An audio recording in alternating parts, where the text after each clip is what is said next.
Bonjour, Nabino surtout Balandia, Odette Télévision, partout au Bozolanda Bisso dans le monde entier. À votre service, Gloria Ifasane. Lelo tozaka awana Kinshasa toyebi biso nyonso makambozo le kalamboka par rapport à arrestation ya évêque Pascal Mukuna. Toza un peu nazana ba invité nanga on nazo présenté tout à l'heure to meka un peu kosola par rapport à makambo yo.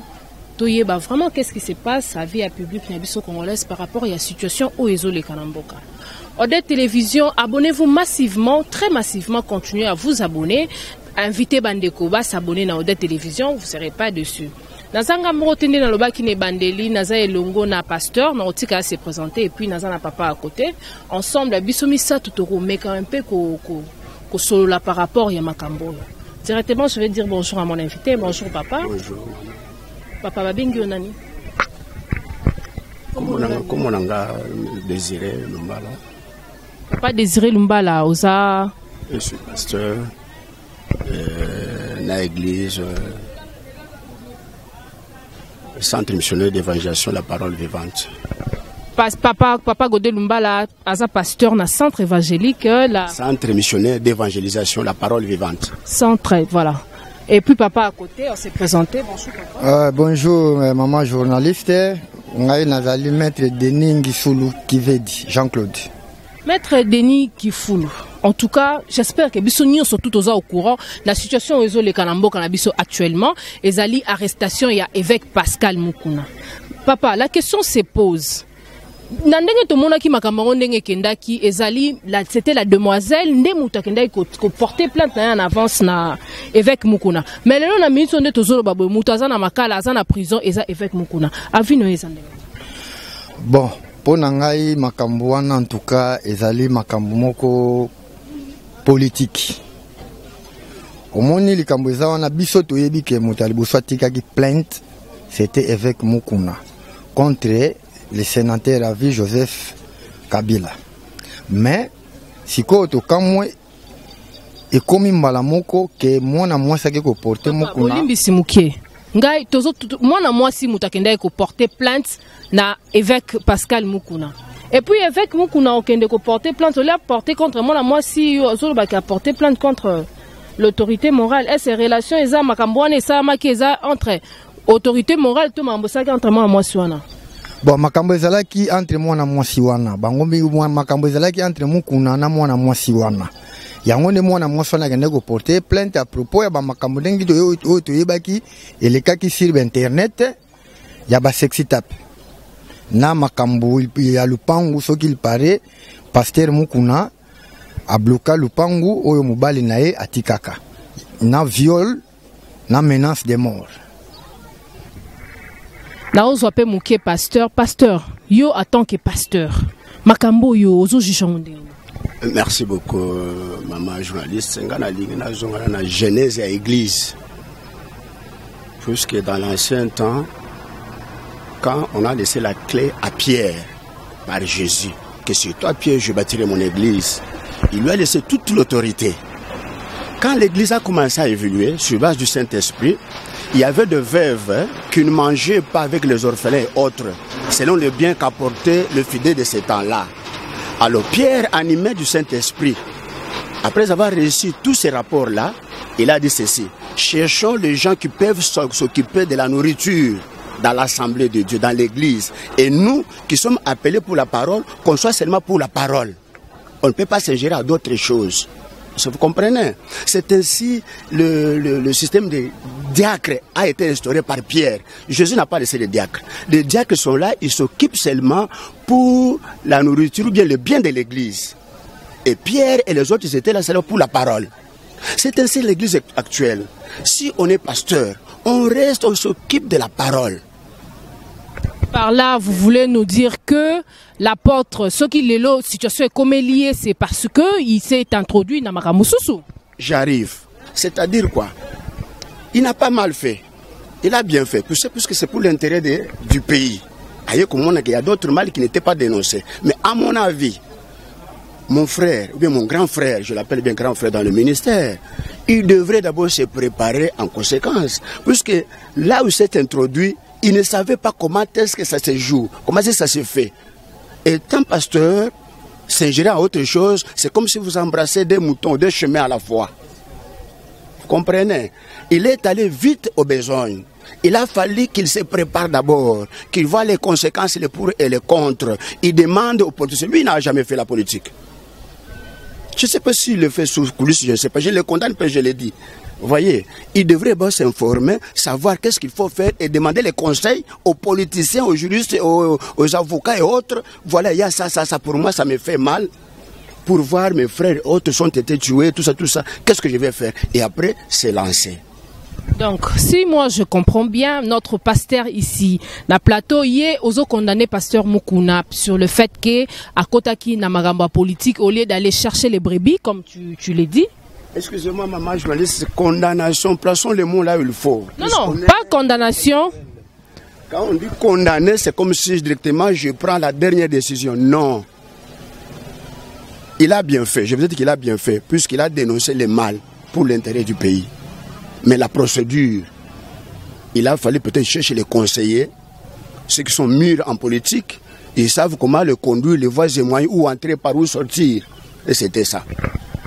Bon, comme pasteur a outi coupé sa biso point de vue en tant que pasteur, par rapport à Ndenge à Moneli en tant que pasteur, Papa Denis.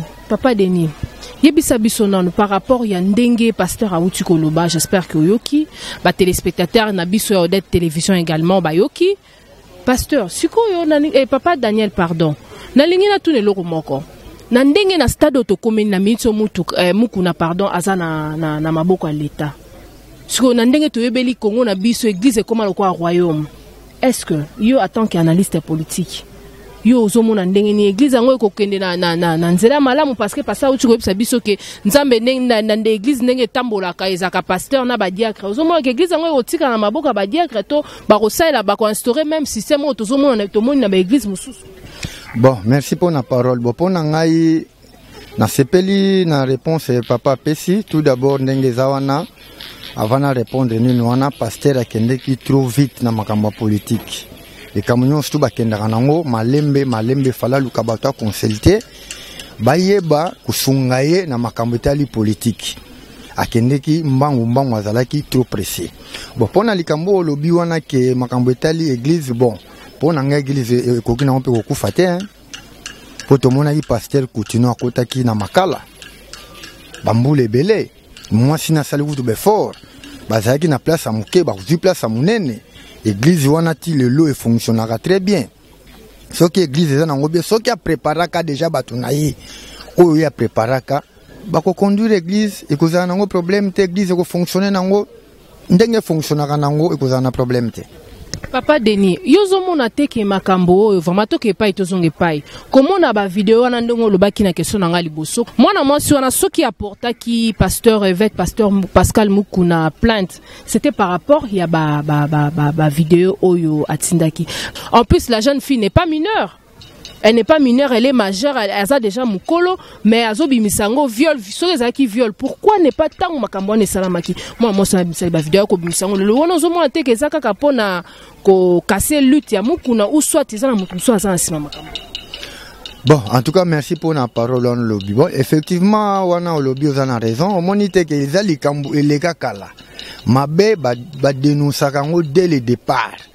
Ce qui m'a salinga les cambo moko bien proposé nga les cambo na sepeli na ngote il faut na dénoncer en quelque part mais yo obombi yango pendant ba temps ebelé oye ko bimisango sikuyu wana comme lokola ba compte rendre lokola mutu moko za na simana ye nde atindi a pousser ye abimiselo ko wana poso ki omona ki yango mabeza laki maboko o garder ngo ba temps wana te pona nini effectivement mama wana na bengi mama poza minene tata ja mukolo na âge ne bako violer te ata bible biso ki batu mibale ba yokani te bako tambola nzela moko te tango déjà komaki na niveau wana soki ezali asola komaki na niveau wana ndenga bi ki ba viola ki andimaki yango to moni sika ba vieux na makasi te ba katie bilamba te ba tombolie ba kwesi na sete non tango andimaki pona ngai na moni ke eza makambo mususu entantangi de pasteur piège na côté wana pasteur ndazalaki prudente Merci beaucoup Papa Denis. Pasteur, yo ozomona teke makambo ndezo kendele, on dirait zana mutu moko zana sima makambo juste pour déstabiliser l'église ACK, juste pour na ko casser lutte paix ya pasteur moko yo ozomona teke ya quelque chose. Ce que vous dites est réel, maman, vous savez, c'est la politique, comme je vous ai dit. Moi, son ami Kendele qui est mon côté. Le Kolamoko n'a qu'à attaquer FCC. Il a un problème, puisque la tête de FCC c'est Kabila. Déjà du président. À quel coup toucher. Papa Pasteur, par là vous voulez dire quoi? Hein? Par là vous voulez dire quoi? C'est-à-dire, l'air à quel coup accuser Kabila, accuser tout un groupe à FCC. Et il faut savoir que c'est Kabila qui a créé Makambongo. Puisque moi, je suis papa ou Koloba. Moi, c'est des années. Si c'est réel ou bien ce n'est pas réel, pourquoi ne pas aller elle-même, depuis des années, aller saisir la justice? Elle attendait à ce que le pasteur Moukouna aille dénoncer et puis Yakobima. Donc si manaye et ça n'a pas tout balatissier balambier balancer ce qu'on a justice pour maintenant faire atténuer les pasteurs suite aux dénonciations au Yaouti Kosala dans la Cour constitutionnelle selon le jadis président. Bon, moi je suis ni pour ni contre. Problème na biso ezaka moko biso nyon sote se sentir à l'aise na makambo oyo. Outi koloba wa siko ok. Ba bomba ki ba vidéo ana mais la ngana yoka ki voice à la dame est en train de dire que Azaki na position en faiblesse. Et puis Azaki na position en faiblesse, Azaki wana na besoin ya ko zwabilo ko na yo pasteur Azaki ko détenir, mais aye ko bimisango na moment oyo. To yebite. Ngai question nga mususu nga na poser Papa Denis. Papa Denis, maman oyo abimisi ba vidéo wana lelo oyo. Abomba kiango aiko bimisango lelo. Kande na uta ko tout à l'heure abimisi ba vidéo wana lelo. C'est vrai, mutu abanda ki ko porter plainte ezala ki évêque Mukuna. Là, je crois le lendemain même il y a komona ba vidéo wana etambo sur internet. C'était la dame de mutu akenda ki ko porter plainte contre l'évêque Mukuna. Et puis après le jour suivant, comme on a bisogno so, moi si wana accueilli les sous ko porter plainte contre évêque Mukuna. Et les lona minto mutazana en prison eza pasteur évêque Mukuna. Pasteur a utugo ipsa biso ke makambo eza makambo ya politique. Koto ope mususu batu bazolo ba que moi si wana azana raison parce que to bi makambo ya église na biso nde zo tambola façon mokili zo tambola biso so tout ozomona mais makambo yo to okende nango wapi Papa Denis. Bon, en tout cas, ndenge zawana omoni ndenge pasteur auti koloba awa makambo wana ndenge na loba kiza mamba politique. Donc moi si wana azali utilisé par les politiciens. Donc yo pona yo ezaka bongo. Moi si wana za utilisé par les politiciens. Bongo so kaza ki utilisé par les politiciens. Déjà ba sindaki wana bandakala. Ongo yebisa biso bongo. Bon, omoni ndenge zawana soki ezaki makambo politique te nda dénonçaki dès le départ. Yesi koyo makambo ye moment oyo tango Mukuna akoti guerre na Kabila ne moment oyo makambo oyo eye po alobi n'importe quoi à propos ya ancien président Kabila ndenge pasteur alobi soko toucher Kabila za ko toucher famille ya FCC mobimba alors batamba omona ngo malamu te ba ko luka moyen ni soko to ko luka po to casser mutuana po tango ba vidéo ane bimaki réponse à pasteur Mukuna zaki nini. Abi je savais ndenge basala ki diomi yango pe basali ngai ozomona donc ba o basaki ba diomi za banani eza toujours kaka bato à pouvoir donc erreur wana nyonso tu ezali erreur ya pasteur soka kota ki ne mamba politique te nde makambo nyonso tu ezali te moi so na za utiliser donc ndenga za wana bato bazana simana ye soko moni mwana soso atondi sinzungu yebake maman za nase ndenga zo bimana za ko bima pamba tena ba puimo quelque part. Merci Papa Denis na pesa maloba na pasteur yo outuko ka Papa Denis nda outuko lobake soki ye akota ki na ye makambo politique te makambo elinga ko komate Papa Denis outuko lobake moi si wana politique nde tinzi akende ko sala pasteur makambo wana nyonso to mais yo en tant que pasteur oza na moi si na bana na ndaku omoni teke okokaki pe ko kima to ko mibenda na ebite ngala zotu na yo po yoza mosala nzambe. Merci maman, vous savez, je reviens un peu sur la parole que tu as dit que peut-être na tangwana moi ça zaki na état de faiblesse. Non, puisque la justice existait. quand on l'avait violé. Mais pasteur, dans ces cas, pasteur, s'il vous plaît, pasteur, s'il vous plaît, pasteur, s'il vous plaît, pasteur. La Cour constitutionnelle, le tribunal n'était pas là. S'il vous plaît, pasteur, donc vous appuyez que le col a sali donc ils ont politique, donc il avait le droit de le faire. C'est ce que vous voulez, mais écoutez, si la femme savait qu'elle est préjudiciée, elle avait le plein droit d'aller saisir la justice au même moment. Quoi que le évêque Akanga qui mimi kanda naie, quoi qu'il a violé qui est, quoi qu'il a salé qui n'importe quoi, la justice existait, les cours tribunaux existaient. Et pourquoi ne pas saisir la justice à cette époque-là? Elle a attendu à ce que l'homme de Dieu se prononce pour l'intérêt du pays, le mal fait dans le pays, et elle aussi se fait voir. C'est comme les bien mal acquis, le coup le pouvoir en place, mais ça bien mal acquis, bagokangayo, aux en pouvoir, le coup le conduit au lingo récupérer le konayo. Non, ces cas ici, ce n'était pas comme les cas de bien mal acquis, et ça, comme quoi, dénoncer, on pouvait voir le problème. Pasteur, on dit marana fait hasard, les moments est coïncidé. Quel moment? Non, moment oyo, makambouane, salamina, moment oyo, pasteur, azana lutte na yeya. Et au moment où il y a juste coïncidence. Excusez-moi de vous appeler madame ou mademoiselle, je ne sais pas votre statut, tel que vous êtes là. N'est-ce pas? Vous êtes madame, n'est-ce pas? Vous êtes à Libal. Tu attendras à ce que vous divorcez, ou bien tu attendras un moment opportun qui est un autre cas pour dénoncer les cas que l'autre mari ou bien tout. Moi je vous parle pas du moment opportun. Nga zolo baki yo monite ke makambo ko koza juste coïncidence.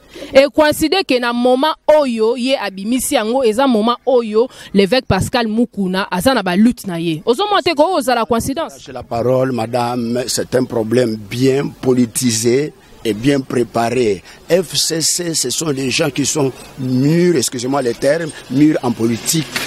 Comme l'homme de Dieu est allé toucher au brunel de l'œil, il a provoqué tout un corps. FCC, c'est tout un corps. Vous voyez, quand je vous touche la brunelle là, c'est ça. Donc la femme, comme mon frère a dit, la femme est derrière elle, il y a une force. Et ce n'est pas pour rien. Vous savez, je ne peux pas aller en politique. Quand elle accepte, pour la convaincre seulement qu'elle accepte pour que se fait voir en justice. Vous savez que ce n'est pas facile, puisqu'elle était violée, elle était fait cela. Pourquoi elle-même ne pouvait pas dénoncer cela? Elle attendait à ce que l'évêque Mukuna aille saisir la Cour constitutionnelle. Alors, il y a une force derrière la femme qui fait ce que nous soyons à ce point-là. Dans niveau moko boye oyo tozo ko kasuko comprendre te papa Denis. Donc ngai pona ngai nazo mitcha na place a mutute. Nazo mitcha na place kaka na ngai molobeli ya population congolaise, molobeli ya babone nyonso tu yo de télévision pona ngai. Donc vous appuyez que l'évêque Pascal Mukuna avait le droit de violer, avait le droit de faire ça, ou soit vous êtes d'accord avec les propos du pasteur, le quoi yaza mosala nzamba kwesamaki et salami et puis FCC a profité na sima makambo. Bon, normalement ndenge zaliwana FCC soka profiter na makambo wana, oui, a profiter nango. Ezana nous tout d'abord bazaki. Vous dites à profiter nango, ezana na sens, na terme na sens nini vraiment? Bon, na sens que ezali ke omoni ba propos oyo pasteur Mukuna atenaki contre autorité morale na bango ya mabe bango pe banaye koluka nzela nini ya kozila ye elobi papa batu wana balalaka te bazana machine moko esalaka jour et nuit. FCC wana moni balukaka ba moyen nyonso to za machine esalaka jour et nuit. Tant bamoni Pascal Mukuna ateni ba propos ya mabe contre le sénateur David Joseph Kabila. Bon ba moni ke non nzela nini pe to kolukela ye to moni ba vidéo ba kende ko contacter batu batala ki mutu ni pa koza na ba dossier na ye yango mona mwasi wana bimaki kenga na zana ba dossier na makambo ne boye a partir wana ba zui ba profiter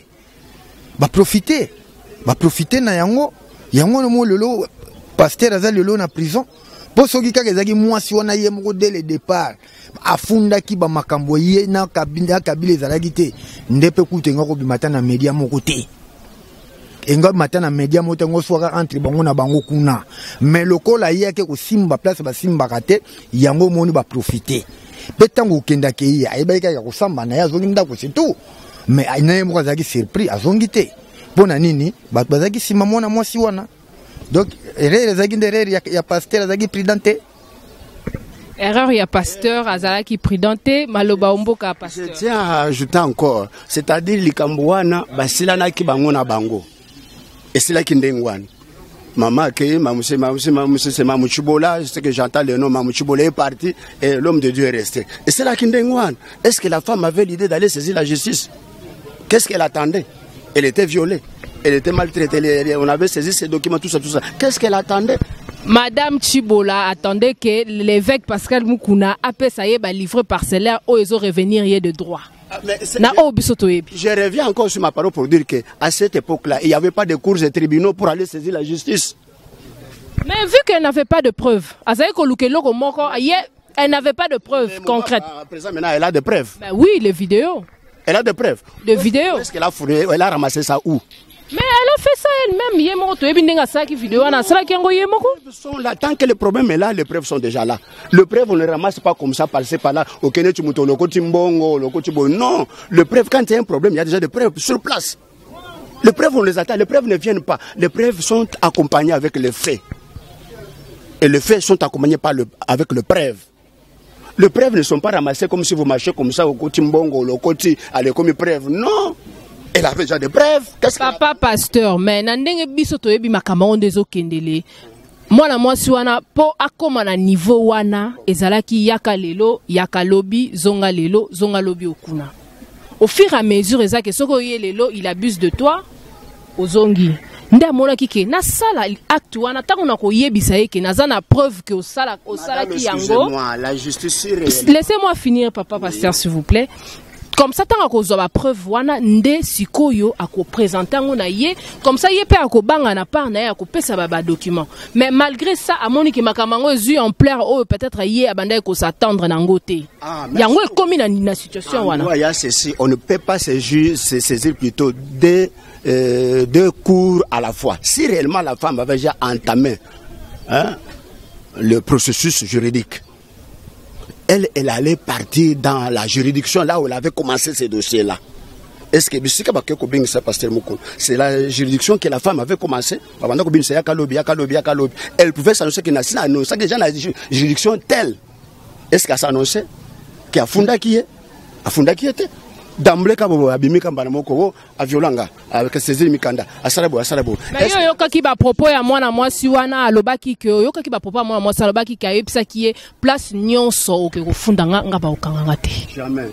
Papa Daniel nazongeli yo. Nazongeli papa Daniel parce que na moni ke pasteur aza penza likolo na makambo nazongeli papa po yo zana yo musala nzambe te. Ozana en dehors ya makambo wana mwana mwasi wana azwa ki temps malgré c'est vrai si les faits sont que salama ki bongo il fallait qu'il a dénoncé plutôt na moment oyo fait salamaki mais ye a bombi azeli yozo pesa raison toto bon kasi likambo za nango wana te abombaki makambo wana nyonso tu po ya bandai ko tenter ke bazongisele ba makambo wana selon ngai na moni idée ya justice mwana mwasi wana azaki nango na mutu na yete azalaki na idée ya justice na mutu na yete azalaka na idée ke non pasteur akozongisela ye ba livrer na ye na testament to giso mbali na yatika na maboko na ye azongisela ye tango amoni ke makambo oyo ebimi pasteur ake ko toucher bato ya FCC yepe a profiter à partir makambo wana eza vraiment ndengwana mwasi a profiter nde na moment oyo eza lokola mutu moko boye mukonzi moko boye amelanga imbongo aza plus fort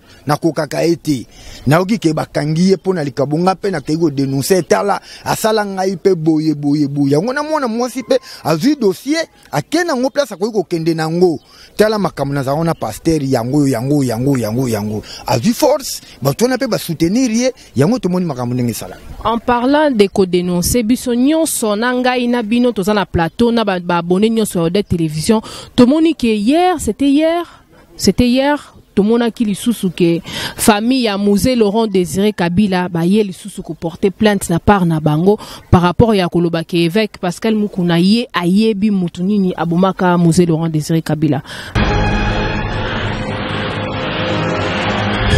Moi je m'appelle madame Shimbaumba Nicole. Je suis venue déposer plainte contre le pasteur Mukuna. Qu'il puisse nous donner, on est de la grande famille de Musée Laurent Désiré Kabila, qu'il puisse nous donner celui qui avait tué Musée. Parce que le pasteur Mukuna a dit très bien qu'il connaît celui qui avait tué Musée Laurent Désiré Kabila. C'est pourquoi je suis ensemble avec mes frères et de... Papa pasteur, par rapport à Makambo yo, il y a que famille il y a Désiré Kabila, oui famille wana ba ko se présenter na justice ko porter l'évêque Mukuna plainte que yé ayebi mutunini aboma pour le fait président Nabiso Musée Laurent. Toutefois, vous savez, je vous ai dit que FCC c'est tout un corps. Vous voyez, c'est tout un corps. Le pasteur. Vous voyez? Et je me demande encore que cette famille-là, ce pays n'est pas approprié à une seule famille. Banda Moussa Koufa, combien d'années? 2001, si je me trompe. Les autres à 2020. Où est-ce qu'ils étaient? C'est ce que moi je me demande. Banda Moussa Koufa, il n'y avait pas de cause de tribunal. Je reviens encore sur mes propres mots que je prononce. Ils se sont présentés, c'était Kakalaire, avec comme qu'on a quelque dénoncé, ma belle, il y a Mokona Bango, à Bomi, à Salibo, Sabo, Nebango, Batelemi. Où est-ce qu'ils étaient? Vous voyez que c'est la politique. Donc, FCC, c'est tout un corps qu'on doit chercher comment déraciner afin que le pays aille de l'avant. Je vous dis vrai. Puisque les Congolais n'aiment pas son propre frère, vit dans la paix et progresse. Vous comprenez? Vivre quand il n'a pas si, quand il n'a pas mindele,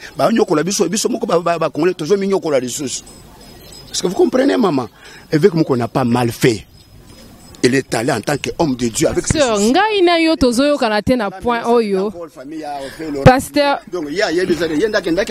Pourquoi?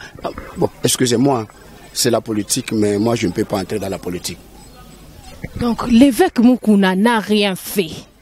Voilà propos à pasteur. Maboko nanga likolo. Pasteur Moutalobi que pasteur Mukuna n'a rien fait. Malgré yo moni vidéo, pasteur Mukuna n'a rien fait. Donc yosa pour que Lelo juge a déclaré qu'il est libre. Bon, vous savez, Mukuna, c'est un homme de Dieu. Comme vous. Ah, exactement. On reconnaît la grâce. Puisque si vous ne reconnaissez pas la grâce, c'est difficile que Dieu aussi te reconnaisse. On reconnaît la grâce. C'est un homme de Dieu. Ce qu'il a fait, ce n'est pas mauvais. C'est l'intérêt étatique. N'est-ce pas? Alors, Dieu est capable de le justifier. C'est Dieu lui-même qui justifie les siens. Merci beaucoup. Papa Daniel, Makambo est en pleurs, Moussou, aux alaki yo présent, yo qui papa pasteur, n'enga zolo par rapport à Makambo yo. Yo pe avi no ezandeni par rapport, il y a plein de choses qui posent les sous na Makambo etali le fait président Laurent Musée Kabila. Bon, en tout cas, on a peine à Kamwa Kiango, pour Mukuna bande ko take bango depuis kala. Babima gité. Kaka tango mami Chibola wana ke yo tika plainte, Mukuna ke na prison, bango pe ba profiter.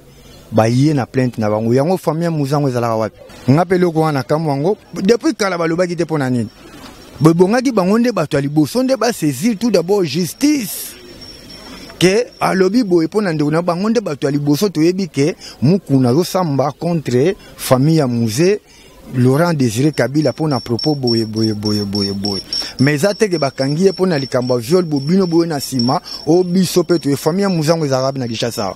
Lilo basuka papa Daniel pona toka bwana. Bon, en tout cas pour ngai maman tout d'abord na sengi merci na émission l'équipe bien. Mais na sengi kaka ke en tout cas pareil judiciaire à Congo et au sala malamuti. Omoni makambo seza makambo ya koloba te. Omoni tant que appareil judiciaire ezana na maboko ya FCC donc bazaka na force. Donc ndenge zawana ezaka pasi basalaka justice basambisa to basor ekozala ndenge nini so botika pasteur so zala condamné mais soué na biso ezali batika zala libre comme congolais nyonso azali libre. Merci beaucoup, Papa Daniel. Pasteur Ponausuki Sanayo, Lilo Basuka. Madame, je dirais ceci, qu'on arrête évêque, qu'on n'arrête pas, on n'a pas arrêté l'église. Pierre a été arrêté, mais l'église continue à intercéder pour Pierre. En tant qu'église, nous sommes là pour intercéder pour l'homme de Dieu. En réalité, il n'a pas mal fait, il n'a pas péché. Il est allé pour l'intérêt du pays. Alors, tous les dossiers qui parviennent à ces sujets, Dieu seul va justifier. C'est ça. Merci beaucoup Nabalandia Odette Télévision. To komi vraiment na suka ya masolo na biso atonga lelo. Boyoka ki de part et d'autre ndenge pasteur apesa ki ba point de vue na ye également ndenge papa Denio Azaki analyste politique. Yepe apesa ki maluba. Ngai mosali na bino Gloria mon essentiel Ifasani, je vous dis merci. Merci, continuez de me suivre sur Odette Télévision, vous serez pas dessus. Actualité nyonso ba information nyonso ya mboka Congo, bokolanda ngo kaka awa na Odette Télévision. Quant à moi, je vous dis déjà au revoir et à très bientôt.